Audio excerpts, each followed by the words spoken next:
Hello students, आज हम पढ़ेंगे भारतीय भूगोल या इंग्लिश में कहें इंडियन ज्योग्राफी। और इंडियन ज्योग्राफी में सबसे पहले हम भारत की स्थिति को जान लेते हैं कि भारत जो है वो किस गोलार्ध में स्थित है। देखो, सबसे पहले हम पृथ्वी बना लेते हैं। जैसे पृथ्वी है और ये आपका जो है 0 डिग्री है, जो पृथ्वी को 2 भागों में डिवाइड करता है। इसको कहते हैं भाई भूमध्य रेखा, या इसका दूसरा नाम है विषुवत रेखा। इंग्लिश में बोलते हैं इसको इक्वेटर लाइन। तो देखो, ये ऊपर वाला हिस्सा नॉर्थ होता है और ये साउथ होता है। तो 0 डिग्री के जो उत्तर में है वो उत्तरी गोलार्ध, या इंग्लिश में कहें इसे नॉर्दर्न हेमिस्फीयर कहलाता है, जबकि जो हिस्सा दक्षिण में है वो आपका दक्षिणी गोलार्ध या साउथर्न हेमिस्फीयर कहलाएगा। अब क्या करते हैं हम, यहाँ पर एक पॉइंट होता है आपका जिसको उत्तरी ध्रुव या इंग्लिश में कहते हैं नॉर्थ पोल। इसी प्रकार से यहाँ पर दक्षिण में पॉइंट है, उसको क्या कहते हैं दक्षिणी ध्रुव या साउथ पोल। इन दोनों को हम मिला लेते हैं। जो नॉर्थ पोल को साउथ पोल से रेखा मिलाती है उसको प्राइम मेरिडियन कहते हैं। और इसके इधर वाला देखो, यहाँ पर इधर क्या होगा आपका ईस्ट होगा और यहाँ पर वेस्ट होगा। तो प्राइम मेरिडियन से जो राइट हैंड में जो हिस्सा होगा वो आपका पूर्वी गोलार्ध कहलाएगा, जबकि प्राइम मेरिडियन से जो लेफ्ट हैंड साइड में हिस्सा आपको दिखाई दे रहा है पृथ्वी का, वो आपका जो है क्या कहलाएगा, आपका पश्चिमी गोलार्ध कहलाएगा या वेस्टर्न हेमिस्फीयर कहलाएगा। तो अब देखते हैं हम क्या भाई भारत की स्थिति। भारत की स्थिति क्या है? भारत जो है लगभग यहाँ पड़ता है। तो भारत की स्थिति क्या हुई? तो ये नॉर्थ और ये ईस्ट। तो भारत की स्थिति क्या हुई भाई? भारत जो है उत्तरी पूर्वी गोलार्ध में स्थित है।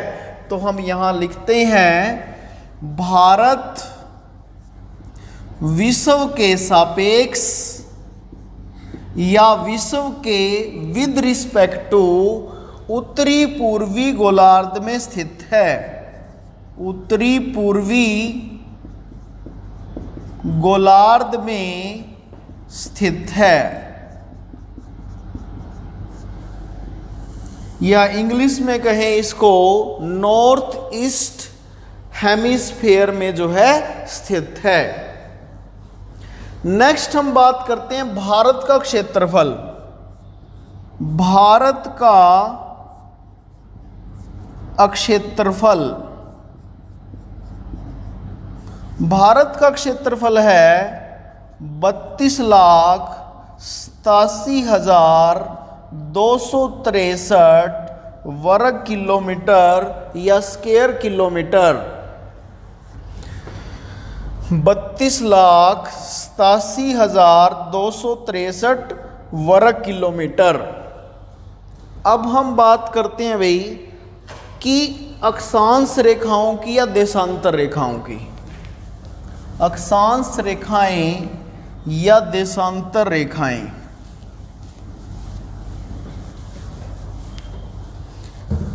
और कौन कौन सी रेखा जो है वो भारत से गुजरती हैं उनको भी हम डिस्कस करेंगे, और भारत का अक्षांशीय विस्तार भी डिस्कस करेंगे भी। तो हेडिंग पहले बना लेते हैं अक्षांश रेखा। पहले हम समझेंगे कि अक्षांश रेखा क्या होती है, या इंग्लिश में कहें इसको लैटिट्यूड लाइन कौन सी होती है। तो जैसा कि हमने ये बनाया था, ये हमारी पृथ्वी है, ये आपका जो है 0 डिग्री है, और 0 डिग्री क्या है, ये एक अक्षांश रेखा है जिसका नाम क्या है 0 डिग्री, या क्या कहें इसको भूमध्य रेखा, या अभी पढ़ा हमने विषुवत रेखा या इक्वेटर लाइन।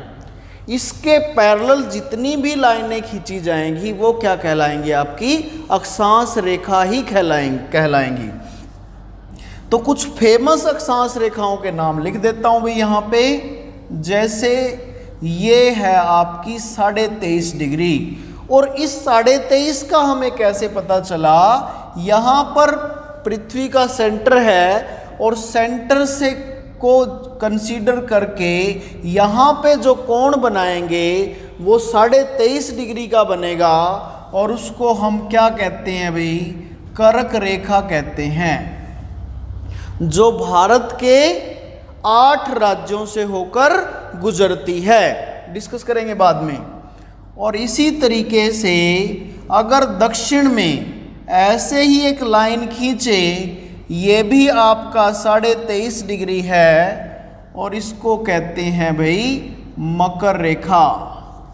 और मकर रेखा जो है वो ऑस्ट्रेलिया के बीचों बीच से गुजरती है और इसलिए हमारा जो मौसम है वो ऑस्ट्रेलिया के अपोजिट होता है। क्यों?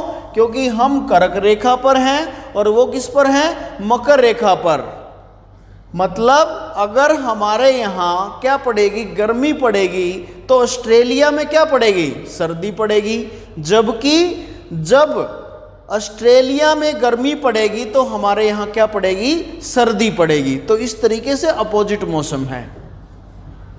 हाँ, कुछ और अक्षांशों की अगर हम बात कर लें तो यहाँ पे अगर ये लाइन यहाँ से ऐसे मिलाते हैं तो ये 66.5 डिग्री है भाई, और इसको कहते हैं आकर्टिक वृत्त।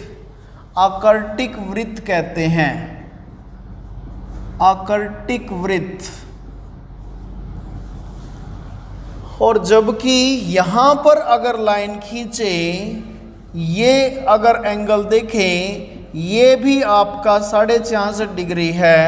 इसको बोलते हैं अंटार्कटिका वृत्त। इसको बोलते हैं अंटार्कटिका वृत्त। इसी प्रकार से अगर ये लाइन सीधी हो जाएगी तो कोण हो जाएगा 90 डिग्री। और यहाँ पर जो है लाइन तो नहीं कह सकते इसको क्योंकि ये डॉट ही रह जाता है। ये आपका क्या कहलाता है? नॉर्थ पोल, या हिंदी में कहें उत्तरी ध्रुव। उत्तरी ध्रुव। इसी प्रकार से अगर एक लाइन ऐसे खींच दें, यहाँ पर भी एक डॉट होगा, इसको कहते हैं साउथ पोल, या हिंदी में कहें दक्षिणी ध्रुव। दक्षिणी ध्रुव कहते हैं। इस तरीके से नेक्स्ट जो है आपका भाई, इसमें हम डिस्कस करेंगे कि अक्षांश रेखाओं की संख्या कितनी है। देखो, ये आपका 0 डिग्री है। यहाँ तक अगर इसके पैरेलल हम जितनी भी लाइनें खींचेंगे, यहाँ तक अगर हम डिग्री लेते चलें तो 90 लाइनें हो जाएंगी। तो यहाँ तक, यहाँ से यहाँ तक 90 लाइन ये, और यहाँ से यहाँ तक 90 ये। तो 90 90 आपका 180, और एक आपका 0 डिग्री हो जाता है भाई। तो इसको भी काउंट कर लें तो टोटल हो जाएंगी अक्षांश रेखाओं की संख्या 181। इसी प्रकार से एक चीज और समझ लेते हैं यहाँ से कि ये जो उत्तरी ध्रुव है और दक्षिणी ध्रुव है, ये लाइनें नहीं हैं, ये केवल डॉट हैं। डॉट हैं तो ये काउंट कई बार नहीं करता एग्जामिनर, तो 2 इसमें से माइनस भी कर देते हैं। तो अक्षांश रेखाओं की संख्या कितनी हो जाती है? 179 हो जाती है। देखो बात क्या है, अगर पूछे आपसे एग्जाम में कि अक्षांश रेखाओं की संख्या कितनी है, तो अगर ऑप्शन में दोनों हो, 181 भी हो और 179 भी हो, तो हम आंसर 179 लगाएंगे। अगर ऑप्शन में 179 नहीं है तब आप आंसर पे जा सकते हो 181, क्योंकि वो इनको भी काउंट कर लेता है, आपकी कौन कौन सी, नॉर्थ पोल और साउथ पोल को भी काउंट कर लेता है। हाँ जी, और क्या समझेंगे इसमें हम? ये भी एक क्वेश्चन और पूछ लेता है यहाँ से कि 2 अक्षांशों के मध्य दूरी कितनी है। तो 2 अक्षांशों के मध्य 111 किलोमीटर की दूरी होती है। 2 अक्षांशों के मध्य 111 किलोमीटर की दूरी होती है। मतलब जैसे एक 0 डिग्री और एक 1 डिग्री, तो इनके बीच में जो है डिस्टेंस होगा आपका कितना भाई, 111 किलोमीटर। तो इस तरीके से हम किसी भी स्थान की जो है क्या निकाल सकते हैं, डिस्टेंस निकाल सकते हैं। नेक्स्ट हम डिस्कस करेंगे भाई इसमें कि भारत का जो अक्षांशीय विस्तार है उसको देख लेते हैं एक बार मैप पे। तो हाँ, अब हम पढ़ेंगे भाई भारत का अक्षांशीय विस्तार। तो अभी हमने अक्षांशों को जाना था, तो अब हम पढ़ेंगे भारत का अक्षांशीय विस्तार। देखो भारत का जो अक्षांशीय विस्तार है, तो एक लाइन जो है, एक अक्षांश रेखा यहाँ से गुजरती होगी और एक अक्षांश रेखा आपकी यहाँ से गुजरती होगी। तो देखो भारत का अक्षांशीय विस्तार 8 डिग्री 4 मिनट से लेके 8 डिग्री 4 मिनट से लेके 37 डिग्री 6 मिनट तक है। 8 डिग्री 4 मिनट से मतलब जो भारत का दक्षिणी हिस्सा है वहां की जो अक्षांश रेखा है वो 8 डिग्री 4 मिनट से गुजरती है, जबकि जो जम्मू कश्मीर का हिस्सा है, जो ऊपर वाला हिस्सा, वो 37 डिग्री 6 मिनट पे है। अब एक चीज और है, ये है भारत की मुख्य भूमि का विस्तार।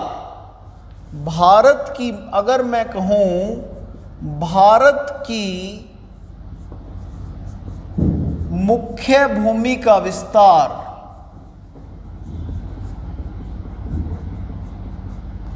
तो क्या कहेंगे हम, 8 डिग्री 4 मिनट से लेके 37 डिग्री 6 मिनट तक है। एक और पॉइंट बनता है यहां से, द्वीपों सहित भारत का अक्षांशीय विस्तार, भारत का अक्षांशीय विस्तार। तो देखो इधर जो है आपके अंडमान है और इधर क्या है, निकोबार। मैं थोड़ा सुविधा के लिए यहां बना देता हूं, ये अंडमान है और ये आपके निकोबार हैं। बिल्कुल लास्ट में, मैं भी दिखाई नहीं दे रहा हो तो देख लो, एडजस्टमेंट कर लो। मैं थोड़ा इसको और ऊपर बना देता हूं, जैसे ये अंडमान है और ये आपके निकोबार हैं इस पॉइंट पे। तो यहां से जब अक्षांश गुजरता है तो इस लाइन से नीचे चला जाता है और वो आपका हो जाता है 6 डिग्री 4 मिनट। तो द्वीपों सहित मतलब अंडमान निकोबार को भी अगर इसमें शामिल करें तो भारत का जो अक्षांशीय या लैटिट्यूड रेंज जो है वो 6 डिग्री 4 मिनट से लेके 37 डिग्री 6 मिनट तक हो जाता है। और यहीं से हम समझेंगे कि भारत के जो उत्तरी और दक्षिणी बिंदु कौन से हैं। भारत का दक्षिणतम या साउथर्न बिंदु वो है इंदिरा पॉइंट। इंदिरा पॉइंट वो आपका कहां पर है, ग्रेट निकोबार पर है। ग्रेट निकोबार देखो दो हैं, निकोबार देखो अंडमान और उसके दक्षिण में निकोबार। निकोबार में 2 द्वीप जो हैं वो मुख्य हैं, एक का नाम है कार निकोबार और जो नीचे वाला है उसका नाम है ग्रेट निकोबार या बड़ा निकोबार। और इसी पॉइंट पर आपका कौन सा पॉइंट है, इंदिरा पॉइंट, जो भारत का दक्षिणतम बिंदु है 6 डिग्री 4 मिनट से। इसका एक और नाम है, इसका नाम है भाई पिगमिलियन पॉइंट। पिगमिलियन पॉइंट। अब हम बात करते हैं भारत के उत्तरी बिंदु की। भारत का उत्तरी बिंदु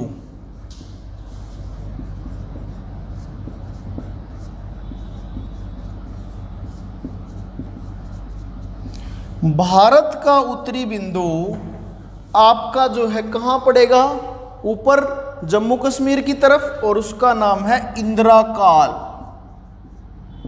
इंदिरा काल ये आपका कहाँ पड़ता है? जम्मू कश्मीर। और जम्मू कश्मीर के किस एरिया में पड़ता है भैया? आपका पीओके। पीओके क्या होता है? पाकिस्तान ऑक्यूपाइड कश्मीर। ये जो हिस्सा है भारत का जम्मू कश्मीर वाला, ये पीओके हिस्सा पड़ता है। मतलब इस पर जो है पाकिस्तान ने 1948 में क्या कर लिया था? कब्जा कर लिया था। इसको बोलते हैं पीओके, मतलब पाकिस्तान ऑक्यूपाइड कश्मीर। तो ये हो गया हमारा अक्षांशीय विस्तार। अब एक फेमस लाइन है जो भारत के बीचों बीच से गुजरती है, जिसको हम कहते हैं कर्क रेखा। तो वहां से भी बहुत सारे क्वेश्चन पूछे जाते हैं अभी एग्जाम में। कर्क रेखा, तो कर्क रेखा जो है वो भारत के 8 राज्यों से होकर गुजरती है। कर्क रेखा भारत के 8 राज्यों से होकर गुजरती है। तो कुछ ऐसे मैं एक लाइन बना देता हूं। ये आपकी क्या है? कर्क रेखा, जो भारत के 8 राज्यों से होकर गुजरती है। उनके नाम भी जानने आपके लिए जरूरी हैं और कुछ और भी पॉइंट वहां से बनेंगे। तो देखो 8 राज्य कौन कौन से हैं? गुजरात, इधर क्या आया? गुजरात। गुजरात के बाद थोड़ा सा हिस्सा आएगा राजस्थान का। उसके बाद आपका मध्य प्रदेश। मध्य प्रदेश से ही अलग हुआ था कौन सा भाई? छत्तीसगढ़। बिहार से अलग हुआ था कौन सा? झारखंड। और उसके बाद पश्चिम बंगाल। फिर बांग्लादेश से हमें कोई लेना देना नहीं है। फिर त्रिपुरा और फिर जो है आपका मिजोरम। तो मैं इधर लिख देता हूं कौन कौन से राज्य हैं। तो सबसे पहले आपका भाई गुजरात। गुजरात के बाद जो है आपका राजस्थान। राजस्थान के बाद मध्य प्रदेश। मध्य प्रदेश। मध्य प्रदेश के बाद आपका छत्तीसगढ़, जो मध्य प्रदेश से ही बना था 2000 में। उसके बाद है आपका झारखंड, जो बिहार से अलग हुआ था। उसके बाद आपका जो है पश्चिम बंगाल।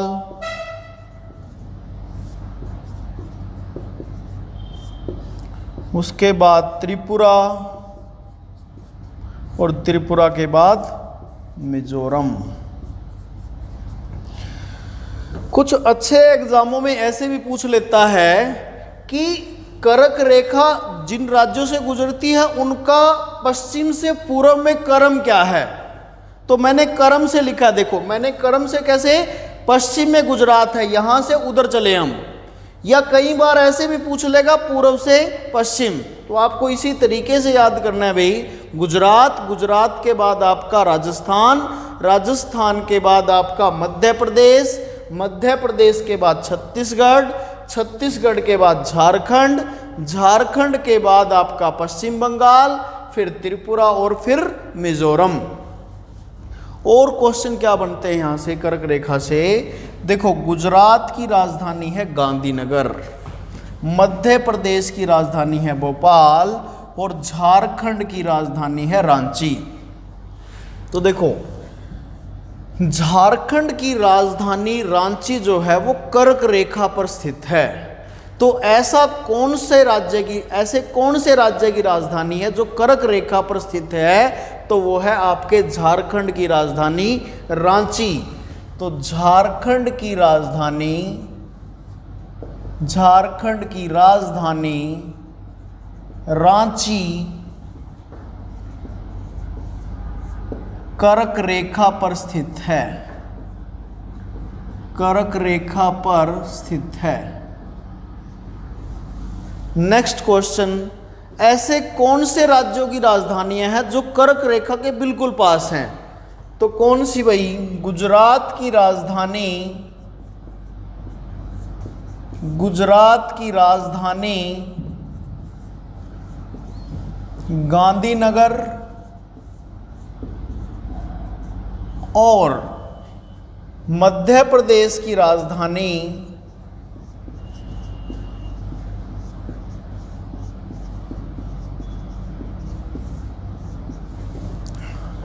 भोपाल जो है वो कर्क रेखा के पास है।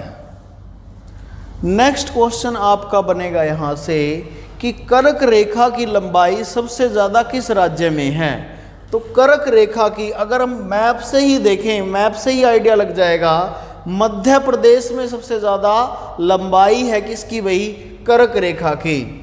तो कर्क रेखा की लंबाई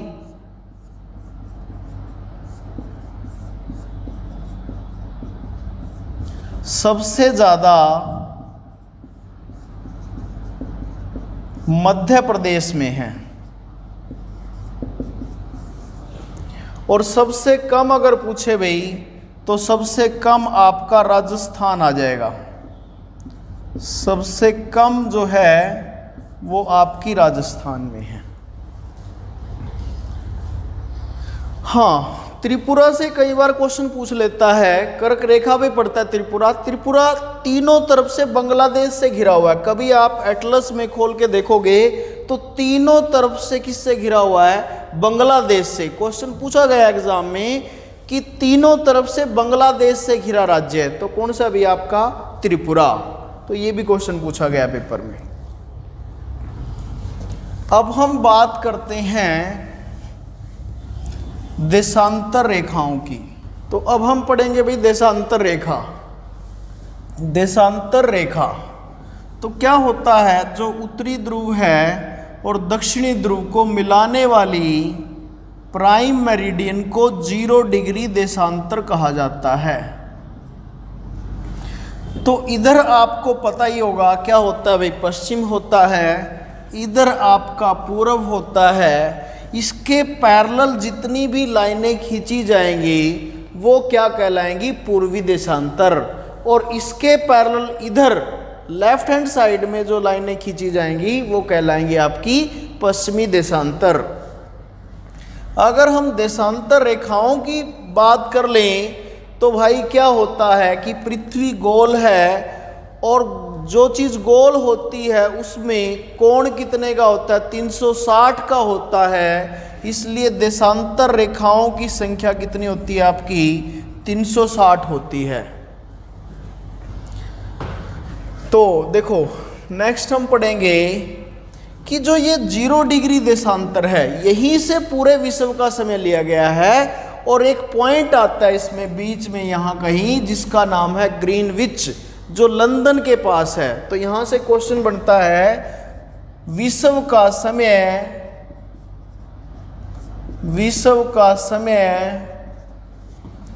0 डिग्री देशांतर ग्रीनविच रेखा, ब्रैकेट में लिख लेना, लंदन के पास से लिया गया है। तो विश्व का समय कहां से लिया गया है, 0 डिग्री देशांतर ग्रीनविच रेखा से लिया गया है। हाँ, एक चीज समझने वाली है, ये ग्रीनविच लाइन है, इसके जो पूर्व में देश होंगे उनका समय ग्रीनविच से आगे होगा, जबकि जो पश्चिम की ओर या वेस्ट की ओर कंट्रीज या देश होंगे उनका समय ग्रीनविच से पीछे होगा। अब देखो जैसा कि हम पढ़ चुके हैं कि भारत जो है वो पूर्व में पड़ता है, पूर्वी देशांतर में, तो भारत का समय ग्रीनविच से क्या होगा भाई, आगे होगा। तो भारत का समय की अगर हम बात कर लें, भारत का समय 82.5 डिग्री पूर्वी देशांतर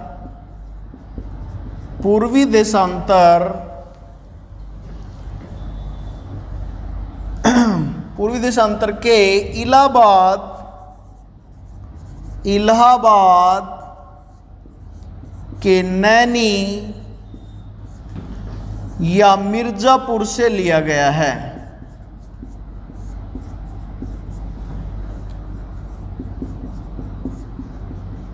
कितना है, 82.5 डिग्री पूर्वी देशांतर इलाहाबाद के नैनी या मिर्जापुर से लिया गया है और वहीं से पूरे भारत का जो है समय डिसाइड होता है।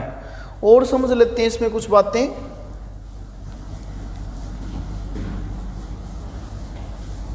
देखो क्या है कि पृथ्वी जो है पूरा घूमने में 24 घंटे लेती है, 24 घंटे में पूरा एक चक्कर लगा देती है। और कोई भी गोल चीज है तो उसका कोण कितने का होता है, 360 डिग्री का। मतलब 360 डिग्री घूमने में पृथ्वी को 24 घंटे लगते हैं। तो 1 डिग्री घूमने में 24 घंटे को मिनट में बदलने के लिए 60 से गुणा कर दें और 360 इधर मल्टीप्लाई में है तो इधर आके डिवाइड में हो जाएगा। ये 6 पे कैंसिल हो गया, ये 4 पे, तो 4 मिनट। मतलब 1 डिग्री घूमने में पृथ्वी को 4 मिनट लगते हैं। तो हमारा कितना था अभी पढ़ा था हमने, 82.5 डिग्री। तो भाई 82 से देख लेते हैं, 82 को 4 से मल्टीप्लाई करोगे तो ये आपका 328 आ गया, 328। और देखो आधा डिग्री और था, 82.5 डिग्री लिखा था ना हमने, तो भाई आधा डिग्री और था। 1 डिग्री घूमने में पृथ्वी को 4 मिनट लगते, तो आधा डिग्री घूमने में 2 मिनट और लगेंगे। तो 2 और ऐड कर देते हैं हम, 328 और 2 कितने हो गए, 330 मिनट। 330 मिनट को हम लिखेंगे 300 + 30। 300 के कितने घंटे होंगे, 5 घंटे, 5 घंटे और ये 30 मिनट। तो कह सकते हैं कि भारत का जो समय है वो ग्रीनविच से कितना आगे है, 5-5.5 घंटे की क्या है भाई, आगे है। देखो आगे क्यों है, मैंने अभी बताया था आपको, क्योंकि भारत पूर्व में पड़ता है भाई। पूर्व में जो देश हैं ग्रीनविच से, उनका समय भारत से क्या होगा, आगे होगा। तो भारत का समय जो है कितना आगे है, 5.5 घंटे आगे है। नेक्स्ट हम डिस्कस करते हैं भारत का देशांतरीय विस्तार। भारत का देशांतरीय विस्तार देख लेते हैं और जो हमने अभी देशांतरीय रेखा पढ़ी उसके बारे में जान लेते हैं। देखो भारत का देशांतरीय विस्तार को देखें तो एक लाइन यहां से गुजरती होगी और एक लाइन यहां से गुजरती होगी। ये है 68 डिग्री 7 मिनट से लेके 97 डिग्री 25 मिनट तक। ये जो है भारत का देशांतरीय विस्तार है। और यहां अगर हम पॉइंट बात करें, जो भारत का पश्चिमी बिंदु है वो है आपका सरक्रीक। सरक्रीक, और सरक्रीक किस राज्य की बात कर रहे हैं भाई हम, गुजरात की। तो सरक्रीक कहां पड़ेगा आपका, गुजरात में पड़ेगा। जबकि इधर की बात करें तो यहां जो भारत का पूर्वी बिंदु है वो है आपका वोलांगू, और वोलांगू पड़ेगा भाई आपका, एपी लिख दिया मैंने, एपी का मतलब है अरुणाचल प्रदेश। तो देखो मैं दोबारा से रिवाइज करवा देता हूं कि भारत का दक्षिणतम बिंदु कौन सा था, इंदिरा पॉइंट, जो कहां पर है, ग्रेट निकोबार पर स्थित है। भारत का उत्तरी बिंदु कौन सा है, इंदिरा काल, जो आपका जम्मू कश्मीर के पीओके में पड़ता है। नेक्स्ट भारत का पश्चिमी बिंदु कौन सा है भाई, सरक्रीक, जो आपका गुजरात में पड़ता है। और भारत का पूर्वी बिंदु कौन सा है भाई, वोलांगू, जो आपका अरुणाचल प्रदेश में पड़ता है। तो देखो अभी हमने पढ़ा था कि 1 डिग्री घूमने में पृथ्वी को 4 मिनट लगते हैं, और ये अराउंड सराउंड आपका 30 डिग्री के राउंड सराउंड हो गया। 30 डिग्री को अगर मल्टीप्लाई करें तो 120 मिनट, मतलब 2 घंटे। मतलब गुजरात और अरुणाचल प्रदेश के समय का डिफरेंस कितना होगा, 2 घंटे होगा। अब देखो अब क्या किया हमने, या सरकार ने क्या किया भाई, एक ऐसी लाइन बीच से खींच दी जो दोनों को लगभग क्या पड़ती है, बराबर। और वो लाइन खींची गई आपकी, वो लाइन खींची गई इस तरीके से, जो भारत के 5 राज्यों से, ये लाइन मैंने जो बनाई है ये है आपकी 82.5 डिग्री पूर्वी देशांतर, जहां से भारत का समय लिया गया है। और भारत में केवल एक ही टाइम जोन है, बहुत सारे देश ऐसे हैं जिनमें बहुत ज़्यादा समय जोन है भाई, जैसे रशिया हो गया सबसे ज़्यादा, विश्व के सबसे ज़्यादा समय जोन है, 11 समय जोन है। यूएसए में 7 हैं, ऑस्ट्रेलिया में 3 हैं, लेकिन भारत में केवल एक समय जोन है। वो कौन सा है? 82.5 डिग्री पूर्वी देशांतर, जो भारत के 5 राज्यों से होकर गुजरता है। इंपॉर्टेंट है, पूछ लिया जाता है। तो 5 कौन कौन से राज्य हैं उनके नाम लिख देता हूं मैं यहां पे। यूपी के बाद एमपी, मध्य प्रदेश के बाद आपका छत्तीसगढ़ के बाद आपका थोड़ा सा हिस्सा जो है उड़ीसा का भी आता है, उड़ीसा, और उड़ीसा के बाद आपका जो है आंध्र प्रदेश। तो कितने राज्यों से होकर पूछ सकता है कि जो 82.5 डिग्री पूर्वी देशांतर रेखा है वो भारत के कितने राज्यों से होकर गुजरती है? तो भारत के 5 राज्यों से होकर गुजरती है। तो ये होगी भाई भारत का अक्षांश और देशांतर। नेक्स्ट, भारत की सीमा कितने देशों के साथ लगती है, किसकी सबसे ज्यादा लगती है, किसकी सबसे कम लगती है, ये सब जो है हम ज्योग्राफी के नेक्स्ट टॉपिक में पढ़ेंगे।